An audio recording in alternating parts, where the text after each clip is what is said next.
அது எவ்வளோ பெரிய உழைப்பு பாருங்க. அது எப்படி இவ்வளோ உடம்பு குறைக்க முடிஞ்சது நம்மளுக்கு தெரியல. அதுவும் ஒரு 2 மாசத்துல குறைக்கிறதெல்லாம் அவ்வளோ ஈஸி கிடையாது. இப்போ அந்த 2 மாசத்துல தன்னை வருத்திக்கிட்டு fitness is all about 70% is diet தான், 30% தான் எக்ஸசைஸ். அவர் வந்து ஒர்க் அவுட்டாக லைட்டாக பண்ணிட்டு 70% இல்லை 80% டயட்ல இருந்திருக்கு. அவ்வளோ எவ்வளோ பெரிய கண்ட்ரோல் இருந்திருக்கு. தன்னை வருத்திக்கிட்டு இவ்வளோ கண்ட்ரோல் இருந்து அவர் கம்ப்ளீட்டாக எதுவுமே சாப்பிடாம ஒன்லி ஜூஸ் டயட்ல, அதாவது நான் சொல்றது லிக்விட் டயட்ல தான் இப்படி குறைக்க முடியும். எனக்கு அப்படி ஆச்சரியமா இருக்கு, எப்படி அப்படி மாறிட்டாரு அவரு. அப்படி பாதியான மாதிரி இருக்கு உடம்பு.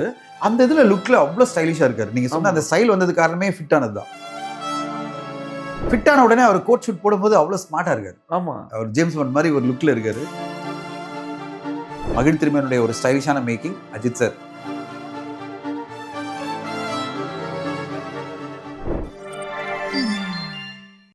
வணக்கம், நீங்க பார்த்துட்டு இருக்கிறது டேக் ஒன் தமிழ். நான் உங்கள் விஜய் பிராணேஷ். இன்னைக்கு என் கூட இருக்கிற ஒரு சிறப்பு விருந்தினர் யாரு அப்படின்னு பார்த்தீங்கன்னா, அவர் ஒரு ப்ரொடியூசர், டிஸ்ட்ரிபியூட்டர், ஆக்டர், அது மட்டும் கிடையாது, national award winning critic Dhananjayan sir தான் இருக்காரு.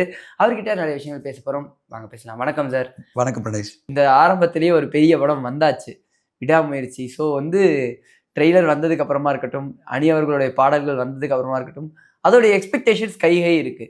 2 வருஷத்துக்கு அப்புறம் வந்தாலும் அந்த ஓப்பனிங்னு வரும்போது ஹி ஷோயிங் இஸ் மேசிவ் இல்லை சார், அதை எப்படி பார்க்குறீங்க? இல்லை, அஜித் சார் வந்து எப்பவுமே இது இப்போ இல்லைங்க, 25 வருஷமா நம்ம சொல்லிட்டு இருக்கிறது வந்து ஓப்பனிங் கிங்னு.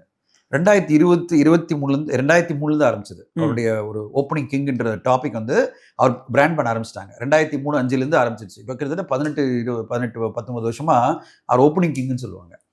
விஜய் சாரும் அஜித் சாரும் பார்த்தீங்கன்னா, ரஜினி சார் அதுக்கு பிறகு பார்த்தீங்கன்னா, இவங்க 2 பேரும் வந்து ஒரு ஓப்பனிங் 4 நாள் வீக்கெண்ட் வச்சிங்களேன், அவங்க 4 நாளும் ஹவுஸ்ஃபுல் ஆகும்.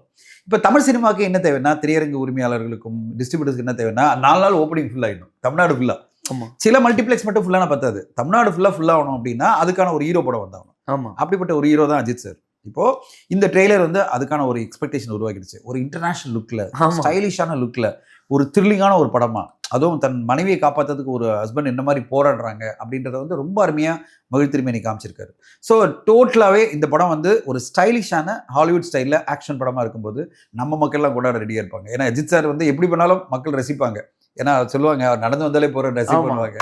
நீங்கள் பார்த்தீங்கன்னா துணிவு படத்தில் பல சீனில் வந்து அவர் காமெடி பண்ணியிருப்பாரு, கண்டு வச்சுக்கிட்டு. அதெல்லாம் அப்படி வாவ் எப்படி பண்ணுறாரு அப்படி நம்ம தலை அப்படின்வாங்க. ஸோ இந்த படத்தில் இன்னும் சென்சிபிளாக இருக்கும். அதுலேயாவது கொஞ்சம் கன் ஃபைட்லாம் நம்மளுக்கு வந்து ஒரு மாதிரி பிலீவபிளா அப்படின்லாம இருக்கும். ஆனால் இந்த படத்தில் வந்து பயங்கரமான ஒரு எமோஷன்ஸ் இருக்கு. அதுவும் த்ரிஷா அவர்களும் இவரும் சேர்ந்து அந்த காம்பினேஷனே நல்லா இருக்கு. அர்ஜுன் சாரு, ரெஜினா, அப்புறம் ஆரவ் அப்படின்னு ஒரு காம்பினேஷனே நல்லா இருக்கு. எனக்கு பெரிய நம்பிக்கை என்னன்னா, அனிருத் அவர்களுடைய பிஜிஎம் அண்ட் சாங்ஸ் பெரிய பிளஸ்ஸா மாறிட்டு இருக்கு. மகிழ் திருமேனுடைய ஒரு ஸ்டைலிஷான மேக்கிங் அஜித் சார், இந்த காம்பினேஷன்லேயே ஒரு பெரிய ஓப்பனிங் வந்துடும் தான் எதிர்பார்க்குறேன். 6ஆம் தேதி February 6 எல்லாருமே அந்த படத்துக்காக வெயிட் பண்ண ஆரம்பிக்கிறாங்க. இந்த அளவு பெரிய எதிர்பார்ப்பு வந்துருச்சு பாருங்க. கண்டிப்பாக சார். அந்த விஷுவலாக பார்க்கும்போது he looks like an Hollywood hero. அதாவது ஒரு மாதிரி பார்க்கவே ரியல் சாமிங்காக இருக்காரு. அந்த ஒரு இந்த இலச்சி நியூவாக இருக்கிற லுக்லலாம் ஹி லுக்ஸ் ஃபென்டாபிளஸ்ல. அதெல்லாம் பார்க்கும்போது எப்படி இருக்குது? இல்லை, அது எவ்வளோ பெரிய உழைப்பு பாருங்க. அது எப்படி இவ்வளோ உடம்பு குறைக்க முடிஞ்சது நம்மளுக்கு தெரியல. அதுவும் ஒரு 2 மாசத்துல குறைக்கிறதெல்லாம் அவ்வளோ ஈஸி கிடையாது. இப்போ அந்த 2 மாசத்துல தன்னை வருத்திக்கிட்டு, ஓகே என்ன மாதிரி ஒரு கஷ்டப்பட்டு சாப்பிடலன்னா தான் உங்களுக்கு உடம்பு குறையும். ஆக்சுவலி என்ன சொல்லுவாங்கன்னா, fitness is all about 70% is diet தான், 30% தான் எக்ஸசைஸ். அவர் வந்து ஒர்க் அவுட்டாக லைட்டாக பண்ணிட்டு 70% இல்லை 80% டயட்ல இருந்திருக்கு. பயங்கர டயட்ல இருக்கிறதுலாம் அவ்வளோ ஈஸியே கிடையாது. நம்மளுக்கு பார்க்கும்போதே பசிக்கும், அங்கே எந்த ஐட்டம் பார்த்தாலும் பசிக்கும். நம்மளுக்கு என்ன சொல்றீங்க, நம்ம எல்லாருமே சாப்பிட்றதுக்கு தயங்க மாட்டோம். டீ அங்கே ஃப்ரீயாக கொடுக்குறா வச்சுங்களேன், ஒரு டீ கொடுங்க அப்படின்னு. கரெக்டா? அவ்வளோ கண்ட்ரோல் இருந்தால் உடம்பு குறைக்க முடியும். அவ்வளோ எவ்வளோ பெரிய கண்ட்ரோல் இருந்திருக்காரு. தன்னை வருத்திக்கிட்டு இவ்வளோ கண்ட்ரோல் இருந்து அவர் கம்ப்ளீட்டாக எதுவுமே சாப்பிடாம ஒன்லி ஜூஸ் டயட்ல, அதாவது நான் சொல்றது லிக்விட் டயட்ல இருந்தால் தான் இப்படி குறைக்க முடியும். அதை அப்படி குறைச்சிருக்காரு அவர். லிக்விட் டயட்லேருந்து இன்னைக்கு இவ்வளோ ஃபிட்டாக காமிக்கிறது பார்த்தா எனக்கு அப்படி ஆச்சரியமா இருக்கு, எப்படி அப்படி மாறிட்டார் அவர். அப்படி பாதியான மாதிரி இருக்கு உடம்பு. அந்த இதில் லுக்கில் அவ்வளோ ஸ்டைலிஷாக இருக்காரு. நீங்கள் சொன்ன அந்த ஸ்டைல் வந்தது காரணமே ஃபிட் ஆனது தான். ஃபிட் ஆன உடனே அவர் கோட் ஷூட் போடும்போது அவ்வளோ ஸ்மார்ட்டாக இருக்காரு. ஆமாம், அவர் ஜேம்ஸ் பாண்ட் மாதிரி ஒரு லுக்கில் இருக்காரு. ஸோ கண்டிப்பாக வந்து இதை பாராட்டணும். அஜித் சார் வந்து இந்த 2 படங்களுக்கு தேவைப்படுற அந்த லுக்கு தேவைப்படுது. அதாவது விடாமுயற்சி பத்திரியும் இந்த யூத் லுக்கு தேவைப்படுது. அதாவது முதல்ல கல்யாணம் பண்ணும்போது என்ன மாதிரி லுக்கு த்ரிஷா அவர்கள் பற்றி சொல்லணும்ல. இப்போ 40 வயசுலாம் சொல்ல வேணாம், அதெல்லாம் சொல்லாதீங்க. அவ்வளோ வயசுக்கு தெரியவே இல்லை அவங்களுக்கு. அவ்வளோ யூத்தாக இருக்காங்க. அவங்க அப்படியே ஃபிட்டாகவே இருக்காங்க வச்சுங்களேன். இப்போ இவரும் உடம்பை இழைச்சு அழகா த்ரிஷாவோட நிக்கும்போது அப்படியே ஒரு 20 வருஷம் முன்னாடி அவங்கள கிரீடம் படத்துல பார்த்த மாதிரி இருக்கு. அப்ப அந்த டைம்ல வந்து அவங்க எப்படி நடிச்சாங்களோ அதே மாதிரி லுக்ல இருக்காங்க அவங்க. ஆமா, 2 பேருமே. ஸோ இது வந்து ஒரு காம்பினேஷனாவே பியூட்டிஃபுல்லா இருக்கு 2 பேர் காம்பினேஷன். ஸோ ஓவராலாவே ஒரு யூத்ஃபுல்லான ஒரு லுக்கா வந்திருக்கு. இந்த படமே ஒரு டாக் ஆஃப் த டவுனா மாறினது காரணமே அஜித் சாருடைய அந்த லுக்கு தான். கண்டிப்பா அந்த லுக்கு, அந்த பாடல்கள், அனிருத்தனுடைய பாடல்கள், இந்த மேக்கிங் எல்லாமே. கண்டிப்பா சார். அதே மாதிரி இந்த வருஷம் டபுள் ட்ரீட் கொடுக்குறாரு. அதுவும் ஒரு 6 மாசம் ஸ்பேன் கூட இல்ல, 2 மாசம் தான். பிப்ரவரி 6, ஏப்ரல் 10. பார்க்கவே ஓகே. அது அமைஞ்சிருச்சு. அவங்க வந்து முதல்ல பிளான் பண்ணது வந்து தீபாவளிக்கு தான். ஓகே, தீபாவளிக்கு பிளான் பண்ணாங்க, விடாமரிச்சு. அது நடக்கல. அப்புறம் வந்து எப்படியாவது பொங்கலுக்கு வந்துன்னு பார்த்தாங்க. அது சில சிக்கல்களால இப்போ பிப்ரவரி 6 தான் மாறி இருக்கு. இல்லைன்னா முன்னாடியே வந்திருக்கும். பட் அஜித் சாரை பொறுத்தவரைக்கும் தெளிவாக சொல்லிட்டாரு, இது இந்த ஏப்ரல் 10ன்றது மாற்ற வேணாம், பண்ணிடுங்க. ஏன்னா படம் முடிஞ்சிருச்சு, அதனால படத்தை ரிலீஸ் பண்ணிடலாம். ஏன்னா ரொம்ப டிலே பண்ணிட்டே போனால் பல படங்களுக்கு சிக்கல் ஆகிட்டே இருக்கும். இப்போ இந்த படத்தினுடைய போஸ்ட் பண்ணிட்டே பல படங்களுக்கு சிக்கல் ஆயிடுச்சு.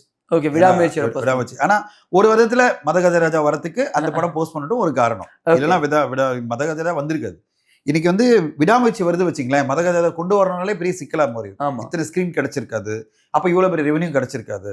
ஸோ அந்த பிரச்சனையெல்லாம் இல்லாம விடாமுயற்சி தள்ளி போனதுட்டு பல நல்லதும் நடந்திருக்கு. விடாமுயற்சி இப்போ வரும்போது அதுக்கு ஒன்று பெரிய நல்லது நடக்கும். Okay sir. அதே மாதிரி விடாமுயற்சி வர்றது போது பல படங்கள் ஸ்கேட்டர் ஆகுது. நிறைய பேர் போட்டுருந்தாங்க, one man changes the whole cinema town அப்படின்னு.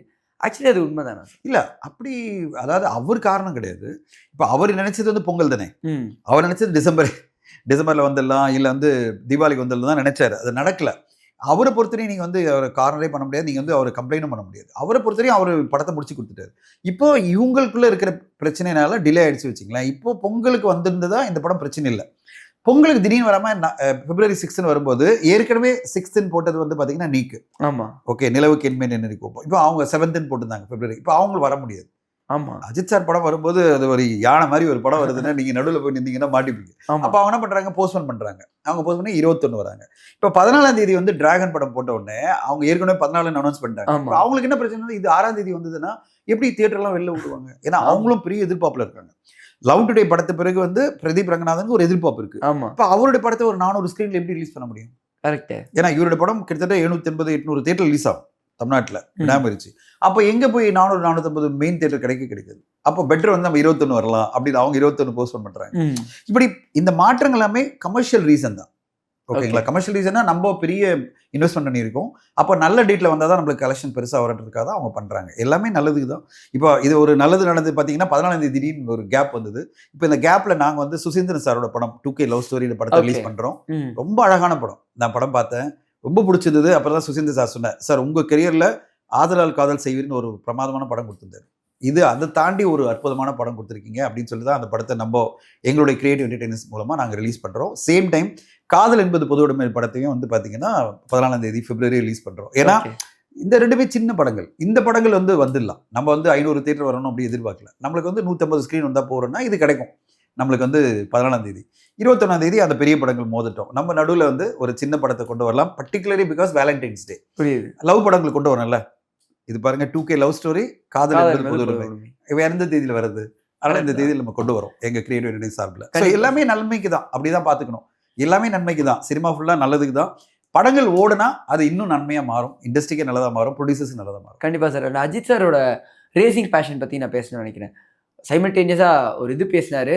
அந்த பேட்டியில் கூட அவ்வளோ இது சொல்கிறாரு. எனக்கு தெரியல, அவரே சொல்கிறாரு எல்லாரையும் வாழ்கன்னு சொல்கிறீங்க, நீங்கள் இப்போ வாழ போகிறீங்கன்னு கேட்குறதெல்லாம் ஆஸ் அ பிக் ஹீரோவா கேட்கறதுங்கிறது எவ்வளவு பெரிய விஷயமா? நீங்க இல்ல, கண்டிப்பா அவர் முதல்ல சொல்லிட்டு இருக்காரு. விஜய் சாரும் அப்படிதான் சொல்லுவார். அவர் விஜய் சாரோட பல இன்டர்வியூ வந்து ஃபேன்ஸ் எல்லாம் போட ஆரம்பிச்சாங்க. அதுல என்ன போட்டாங்க, எங்க தலைவரும் போட்டிருக்காரு. இப்போ சொன்னாரு, ஃபர்ஸ்ட் வந்து உங்க ஃபேமிலி பாத்துங்க, அப்புறம் உங்க படிப்பை பாருங்க, அப்புறம் சினிமா பாருங்க, அப்புறம் என்ன பாத்துங்க அப்படின்னு அவர் சொல்லியிருக்காரு. அந்த வீடியோ எல்லாம் போடுறாங்க. எல்லா பெரிய நடிகர்களுமே சொல்றது வந்து மிக முக்கியமான விஷயம். அஜித் சார் வந்து தொடர்ந்து சொல்றதா, வாழ விடு அப்படி சொல்லுவாரு. அடுத்ததான் அவர் எப்பவுமே சொன்னது என்னன்னா, ஏன் மன்றத்தை எல்லாம் கலைச்சாரு? இந்த மன்றம் மேல எல்லாம் வேண்டாம். என் படம் வரும்போது உங்களுக்கு பிடிச்சிருந்தா படம் பாருங்க, எனக்காக நீங்கள் இந்த வேலையெல்லாம் பண்ண வேணாம் அப்படின்னு அவர் எப்போ சொல்லிட்டார். ஆமாம். ஏன்னா நடிகர்களையே ஒரு முன்னோடியாக மன்றங்கள் எனக்கு வேண்டாம், இந்த மன்றத்தெல்லாம் நான் நிர்வகிக்க மாட்டேன், மன்றம் மூலமாக நான் எந்த செயல்பாடுகளும் பண்ண மாட்டேன், ஏன்னா இது வந்து அன்னெசரியான பிரச்சனைகளை உண்டாக்கிட்டு இருக்கு, ஒரு வாரை உருவாக்கிட்டு இருக்குன்னு சொல்லிட்டு பெரிய ஒரு ஐகானிக் ஸ்டெப் எடுத்தது வந்து அஜித் சார் தான். ஆனால் அந்த மன்றத்தை கலைச்சல எந்த மாற்றமும் இல்லை. அந்த ரசிகர்கள்லாம் அப்படியே தான் இருக்காங்க. அவங்க அப்படி தான் தொடர்ந்து இயங்கிட்டு இருக்காங்க. அந்த அன்பு காமிச்சிட்டே இருக்காங்க. இப்போ அவங்களுக்கு அவர் சொல்கிறாரு, கடவுளே அஜித்தே இப்படியெல்லாம் நீ சொல்லிட்டு இருக்காத, நான் வாழகன்னு சொல்லிட்டு இருக்காத, நீ எப்போ வாழணும், நீ நல்லபடியாக படித்து நல்லபடியாக உழைச்சி நிறைய சம்பாதிச்சு உங்கள் அப்பா அம்மா பத்திரமா பார்த்துக்கிட்டு உங்கள் குடும்பத்தை நல்லா பார்த்துக்கிட்டு நீ நல்லா இருந்தீன்னா நான் சந்தோஷப்படுவேன். அப்போ அந்த நல்லா இருக்கும்போது என் படத்தையும் பாரு, உனக்கு பிடிச்சிருந்தா பாரு. இவ்வளோ மெச்சூர்டாக ஒருத்தர் சொல்கிறார், இவ்வளோ விஷயங்கள் சொல்கிறார்.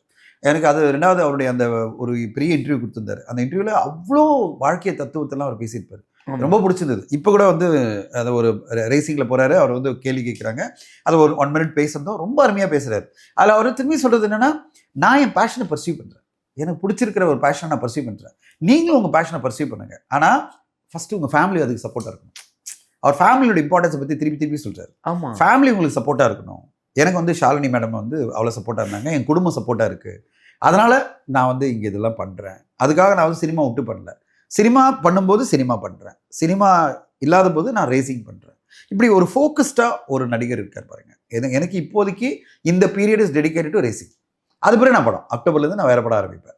ஸோ இப்போ என் படங்கள் வந்துகிட்டே இருக்கும், எவ்ரி இயர் படங்கள் வந்துகிட்டே இருக்கும். ஆனால் நான் ஃபோக்கஸ்டாக ரேசிங் டைமில் ரேசிங் பண்ணுவேன், சினிமா பண்ணும்போது சினிமா நடிப்பேன். அப்படின் போது இவ்வளோ ஃபோக்கஸ்டான ஒரு மனிதர், மக்கள் மீது இவ்வளோ அன்பு இருக்கிற ஒரு மனிதர். அதை விட மிக முக்கியமாக ரசிகர்கள், நீங்கள் வந்து உங்களை வந்து கீழே தரம் தாழ்த்திக்க வேண்டாம்.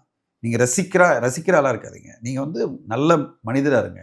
எல்லா இடத்துலையும் சொல்கிறார், நல்ல மனிதராக இருங்க, நெகட்டிவிட்டியை பரப்பாதீங்க, நெகட்டிவிட்டி ஸ்ப்ரெட் பண்ணாதீங்க, சக மனிதர்கள் மீது அன்பை காமிங்க. இப்படி பல விஷயங்கள், அதாவது அவருடைய எல்லாமே, அவர் சொன்ன எல்லா கருத்துக்களுமே இந்த நாட்டுக்கு தேவைப்படுற, இந்த மக்களுக்கு தேவைப்படுற விஷயங்கள். ஏன்னா இன்னைக்கு நெகட்டிவிட்டி தான் பயங்கரமாக இருக்குது. ஆமாம் சார், எல்லா இடத்துலையும் நெகட்டிவிட்டி இருக்குது.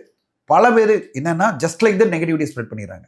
இப்போ விஷால் அவர்கள் எவ்வளோ மன வருத்தத்தோடு பேசியிருந்தார். ஆமாம், அவர் எவ்வளோ பேசினார். இன்னைக்கு விஜயாண்டனி அவர்களுடைய 3.0 இதில் லைவ் கான்சர்ட்டில் அவர் டான்ஸ் ஆடி ஒரு ட்ரெண்ட் பண்ணிட்டாரு, பாட்டு பாடி. அப்படியே மை டியர் லவர் பாட்டு வந்து ட்ரெண்டிங்கில் பண்ணிட்டாரு. எல்லாமே 2 வீக்ஸில் மாறுது. 2 வீக்ஸ் முன்னாடி என்ன சொன்னாங்க, அவர் என்னென்னமோ ஹேபிட், இது அவருக்கு இப்படி ஆயிடுச்சு, கை ஷேக் ஆயிடுச்சு, ஆளாளுக்கு யூடியூப் இருக்குன்னு பேசிட்டாங்க. ஆனால் கடைசியில் அவர் என்ன சொன்னார், ஏங்க எனக்கு ஃபோன் பண்ணி கேளுங்க, எங்கிட்ட கேட்டு பேசுங்க, எங்க இப்படி பேசுறீங்க, ஆளாளுக்கு ஒரு கருத்தை பேசுறீங்க, எதுக்கு பேசுறீங்க அப்படின்றாரு. அவரை மன வருத்தப்பட்டு வச்சுட்டாங்க, அவர் வந்து மன உளைச்சல் கொண்டு போயிட்டாங்க. ஆனால் அதுலேருந்து அவர் மீண்டு வந்தது காரணம் அவருடைய நண்பர்களும் அவருடைய ஃபேமிலியும் எல்லாரும் ஒன்றா சேர்ந்து அவர் வெளியில் கொண்டு வந்துட்டாங்க. அது தாண்டி லட்சக்கணக்கான மக்கள் அவரை வெளியில் கொண்டு வந்துட்டாங்க by giving a big hit in Madhagajaraja. மதகஜரா வெற்றி மூலமாக என்ன பண்ணாங்க, விஷால் கவலைப்படாத, நாங்களாம் இருக்கோம். விஷால் அவர்களுக்கு அவங்க ஆறுதல் என்ன சொல்கிறாங்க, அவங்க எல்லாம் யாராவது சொல்லிட்டு போட்டப்பா, உனக்கு நான் பெரிய வெற்றியை கொடுக்குறேன், அப்போது எல்லாமே மறந்துடும். இப்போ இது வரையும் இவங்க பேசுறதெல்லாம் மறந்துடும், ஏன்னா எதுவுமே கிடையாது. அவ்வளோ அழகாக யூத்ஃபுல்லாக இருக்கார் அந்த படத்தில். 12 வருஷம் முன்னாடி ஒரு 8 பேக் வச்சுக்கிட்டு ஒரு ஆக்ஷன் பேக் பண்ணுறதெல்லாம் இப்போ திடீர்னு அவருக்கு ஒரு பெரிய ஒரு இது கிடச்சிச்சு, இல்லை பூஸ்ட் கிடச்சிச்சு. ஆமாம், இது பண்ணலாமே, திருப்பியும் இப்போ நிறைய பண்ண முடியல அவரால். ஸோ இது எல்லாமே பார்த்தீங்கன்னா நெகட்டிவிட்டி தான் எல்லாரும் ஸ்ப்ரெட் பண்ணிட்டு இருக்காங்க. ஒரு சின்ன விஷயம் கிடைச்சா போகிறோம், உடனே அதை நெகட்டிவ் ஆக்கி பல குக்டப் ஸ்டோரியெல்லாம் சொல்லி அவரை காயப்படுத்தணும்னு நினைக்கிறாங்கல்ல. அதுக்கு அஜித் சார் சொல்கிற விஷயம் தான், நெகட்டிவிட்டி ஸ்ப்ரெட் பண்ணாதீங்க, பாசிட்டிவாக இருங்க, பாசிட்டிவாக பண்ணுங்கள், சக மனிதருக்கு நல்லது பண்ணுங்கள் அப்படின்னு அஜித் சார் சொல்கிறாரு. இப்போ விஷால் அவர்கள் சொல்கிறதும் அதுதான், எதாக இருந்தாலும் என்னை கேட்டு பேசுங்க.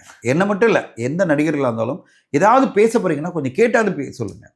நீங்களா ஒன்று அனுமானம் பண்ணிக்கிட்டு நீங்களா பேசாதீங்க, அதை எங்களெல்லாம் ஹர்ட் பண்ணுது அப்படின்றத அவர் ஓப்பனாக சொல்லியிருக்காரு. பட் ஆனால் நெகட்டிவிட்டி மாறாது. இந்த சமூகத்திலையும் சொசைட்டியில் என்னென்னா நெகட்டிவிட்டி தான் மக்கள் பார்க்கணும் விரும்புகிறாங்க. தம்ப்நெயிலை பார்த்து தான் வீடியோ பார்க்குறாங்க. அந்த தம்ப்நெயில் எவ்வளோ நெகட்டிவாக இருக்குமோ அவ்வளோ நெகட்டிவாக போட எல்லா யூடியூப் சேனலும் ட்ரை பண்ணுறாங்க. யாராவது இன்டர்வியூ கொடுத்துட்டா அதில் ஏதாவது ஒரு நெகட்டிவிட்டி இருக்கா, புடி அந்த நெகட்டிவ் வார்த்தையை போட, அதை அந்த 5 செகண்டில் ட்ரெண்ட் பண்ணி அதை தம்ப்நெயிலில் போட்டு ஒரு வழி பண்ணு. நான் வந்து பல இன்டர்வியூ கொடுக்கும்போது நான் ஃபர்ஸ்ட் நம்ம தம்பி தம்ப்நெயில் எனக்கு கொஞ்சம் அனுப்பு, எனக்கு பயமாக இருக்குது, நீ ஏதாவது நெகட்டிவ் போட்டுருப்பாரு அப்படின்னு. ஸோ என்ன காரணம்னா, நான் நிறைய பேர்கிட்ட சொல்ல ஆரம்பிச்சிட்டேன் தம்ப்நெயில் எனக்கு அனுப்புப்பாருன்னு. ஏன்னா என்ன பிரச்சனை வருதுன்னா, இங்கே பல பேர் எப்படின்னா இன்டர்வியூ பார்க்குறதே இல்லை, தம்ப்நெயிலை பார்த்துட்டு ஓ தனஞ்சன் இதெல்லாம் சொல்லிட்டாரா அப்படின்னு நினச்சிடுறாங்க. ஸோ எனக்கு அது ஒரு பயம் வந்துடும். நான் பேசும்போதே எனக்கு ரொம்ப கேர்ஃபுல்லாக பேசணும்னு நினைப்பேன். ரெண்டாவது வந்து தம்ப்நெயில் என்ன போடுறாங்க, ஏன்னா நெகட்டிவிட்டி வச்சு இவங்க வந்து அட்ராக்ட் பண்ண பார்க்குறாங்க. அது நம்மளுக்கு எவ்வளோ காயப்படுத்துது. என்ன காரணம்னா, அதில் மென்ஷன் பண்ணப்பட்ட நபர் வந்து அவர் வீடியோ பார்க்க மாட்டார், தம்ப்நெயிலை பார்த்துருவாரு. தம்ப்நெயிலை பார்த்துட்டு நம்மளை பற்றி நெகட்டிவான ஒரு இம்ப்ரெஷன் ஃபார்ம் ஆகிடும் அவருக்கு. என்னடா இந்த தனஞ்சனியே இதெல்லாம் பேசிட்டு இருக்காரு அப்படின்னு உடனே ஒரு இம்ப்ரெஷன் வந்துடும். பல டைம் வந்து எனக்கு நடந்திருக்கு. நான் அவங்ககிட்ட சொல்லியிருக்கேன், சார் நீங்கள் உள்ளே போய் வீடியோ பாருங்க சார், நான் அதெல்லாம் பேசலை சார். அப்போ எது தம்ப்நெயிலில் வருது சார், நான் என்ன பண்ண முடியும், தம்ப்நெயிலில் வந்து இதெல்லாம் நான் கண்ட்ரோல் பண்ண முடியுமா? அப்படி தான் இப்போ நான் நிறைய பேர்ட்டு பேச ஆரம்பித்தேன். நான் இன்டர்வியூ கொடுக்குன்னா தம்ப்நெயில் கொஞ்சம் அனுப்புங்க. நீங்கள் நெகட்டிவாக டோட்டலாக போடக்கூடாது அப்படின்னு நான் சொல்ல, அது கொஞ்சம் ஒரு விஷயம் இருக்கலாம், கியூரியாசிட்டி கிரியேட் பண்ணுற மாதிரி இருக்கலாம், தவிர டோட்டல் நெகட்டிவாக பண்ணக்கூடாது. ஏன்னா ஒரு இல்லாததை நான் சொல்லாத விஷயத்த நீங்கள் கேள்வி கேட்ட விஷயத்த வந்து தம்ப்நெயிலில் போடக்கூடாது. கரெக்டா? புரியுது. நான் சொன்னது வச்சு தான் தமிழில் போடணும். ஏன்னா அவங்க பார்க்குறவங்க எல்லாம் தரஞ்சின்னு சொன்ன மாதிரி தான் அதை எடுத்துப்பாங்களே தவிர நீங்க கேள்வி கேட்ட மாதிரி எடுத்துக்க மாட்டாங்க. கண்டிப்பா நிறைய விஷயங்கள் பேசணும் அஜித் சார் பத்தியும், விஜய் சார் பத்தியும், 2025 மூவிஸ் பத்தியும். இந்த ஒரு சந்திப்புக்கு ரொம்ப ரொம்ப நன்றி sir. Thank you for the interview.